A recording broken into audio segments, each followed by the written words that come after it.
Hello everyone, ये एक ज़बरदस्त सा क्वेश्चन है प्रोजेक्टाइल मोशन पे। तो ये रहा हमारा क्वेश्चन जिसमें कि बोल रहा है कि a projectile is thrown at an angle theta with the horizontal with an initial velocity v naught.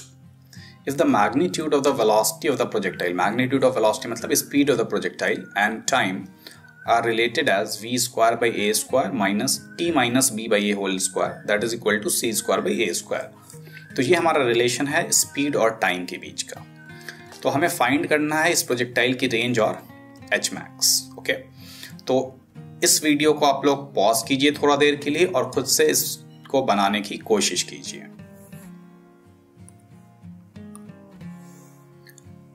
तो चलिए अब सॉल्यूशन देखते हैं हम लोग। सबसे बड़ी प्रॉब्लम इसमें क्या होती है कि इस क्वेश्चन को जनरली जब भी मैं क्लास में देता हूं तो लोगों को समझ में नहीं आता कि प्रोसीड कहाँ से करें। ठीक है, तो सबसे पहले तो एक डायग्राम बना लेते हैं हम लोग इसका। ये हमारा प्रोजेक्टाइल था, ठीक है, एक्स वाई एक्सिस पहले आप ड्रॉ कर लीजिए। सबसे पहले फिजिक्स में आप डायग्राम बनाने की कोशिश कीजिए।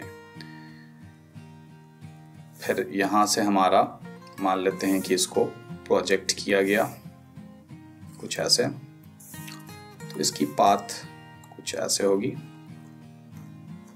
ठीक है, v नॉट स्पीड से इसको प्रोजेक्ट कर रहे हैं और ये एंगल थीटा पे प्रोजेक्ट कर रहे हैं। ठीक है, अब क्या है कि ये जो हमारा इक्वेशन दे रखा है, ये इक्वेशन, इसको थोड़ा सा समझने की कोशिश करते हैं। ये इक्वेशन किस चीज का? ये इक्वेशन स्पीड और टाइम के बीच का रिलेशन है। ठीक है, तो अगर इसको हम एक स्टेप और लिखें तो कुछ ऐसे लिख सकते हैं, v square minus AT minus b whole square that is equal to c square, right. Speed और टाइम। अच्छा, अगर यहाँ पे हम x डायरेक्शन में स्पीड की बात करें तो क्या होगा हमारा v नॉट कॉस थीटा, और x डायरेक्शन में जो स्पीड होता है वो कभी चेंज नहीं होता है, तो ये कांस्टेंट ही रहेगा, या इसको c मान लेते हैं। और y डायरेक्शन में जो हमारी स्पीड होगी वो किसी भी टाइम पे अगर हम देखें तो v is equal to u plus AT, so initial velocity along y जो कि हमारी v नॉट साइन थीटा होगी माइनस gt। और यह है स्पीड। स्पीड का क्या मतलब हुआ हमारा? Root over V X square plus V Y square. ठीक है, अब इस इक्वेशन को थोड़ा सा अगर ध्यान से हम देखें तो V square minus AT minus B, AT minus B. अच्छा, अगर इसको हम लोग वी वाई को b माइनस AT लिख लें तो क्या अब हम लोग यहां पर से कुछ इस तरह से लिख सकते हैं, V square minus V Y square. V Y को हम लोग लिख सकते हैं b माइनस AT और AT माइनस b भी लिख सकते हैं, that is equal to V X square C square. तो मतलब ये इक्वेशन हमारी आ गई। ठीक है, तो एक्चुअली जो यहाँ पे ये जो पूरा रिलेशन है ये हमारा स्पीड है और टाइम है और वी एक्स और वी वाई का रिलेशन था।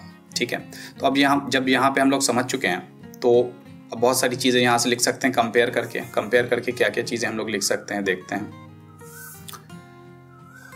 तो यहाँ पे हमारा AT क्या है, A क्या है हमारा? A है हमारा G, A है हमारा G, B हमारा क्या है? B V not sine theta है। V नॉट साइन थीटा का मतलब हुआ B है हमारा इनिशियल वेलोसिटी अलोंग Y, और C हमारा क्या है? V not cos theta. तो वेलोसिटी अलोंग X बोल सकते हैं या इसको हम लोग इनिशियल वेलोसिटी अलोंग X भी बोल सकते हैं। ठीक है, तो A B C के टर्म में हमको रेंज और H मैक्स वगैरह निकालनी है। तो B हमारा इनिशियल वेलोसिटी अलोंग y आ गया, C हमारा इनिशियल वेलोसिटी अलोंग x आ गया, और G के बदले हमारा A है यहाँ पे। तो बस हो गया, आंसर अब क्लियर है। रेंज क्या होगा हमारा? 2ux uy बाई g होता है हमारा रेंज, तो इसको हम लोग लिख सकते हैं 2ux uy। ठीक है, तो 2bc by a, 2bc by a, एक आंसर तो हमारा ये आ गया रेंज का। h मैक्स हमारा क्या होता है? H मैक्स हमारा होता है u square sine square theta by 2g, तो uy स्क्वायर बाई 2g। तो यहाँ पे uy हमारा था b, तो b square by 2g, g हमारा a है यहाँ पे। ठीक है, तो ये आपका दूसरा आंसर आ गया। तो ये इस क्वेश्चन का सॉल्यूशन हो गया। तो बस यहाँ पे ये था कि पहला स्टेप में ही समझना है कि ये जो पूरा इक्वेशन दे रखा है हमारे पास ये V square by A square minus T minus B by A whole square is equal to C square by A square. तो यहाँ पे वी एक्स क्या है, वी वाई क्या है, इसको अगर हम लोग समझ पाएँ कि ये एक्चुअली ये टर्म वी वाई का टर्म है और ये टर्म जो है वो वी एक्स का टर्म है, तो बहुत आसानी से उसके बाद कंपेयर करके इस क्वेश्चन को बना सकते हैं। लेकिन अगर ये स्टेप, पहला स्टेप आपका नहीं हुआ, ठीक है, अगर आप इसको वी एक्स और वी वाई के टर्म में तोड़ करके कंपेयर नहीं कर पाए तो फिर ये इस क्वेश्चन को बनाना बहुत ही मुश्किल है। तो इस तरह के और भी अगर आपके पास अच्छे क्वेश्चन हैं, इंटरेस्टिंग क्वेश्चन, थोड़े से ट्रिकी, थोड़े से टफ क्वेश्चंस, तो आप कमेंट सेक्शन में मेंशन कर सकते हैं। तो ज़्यादा से ज़्यादा इस वीडियो को लाइक करें, शेयर करें और सब्सक्राइब करें चैनल को।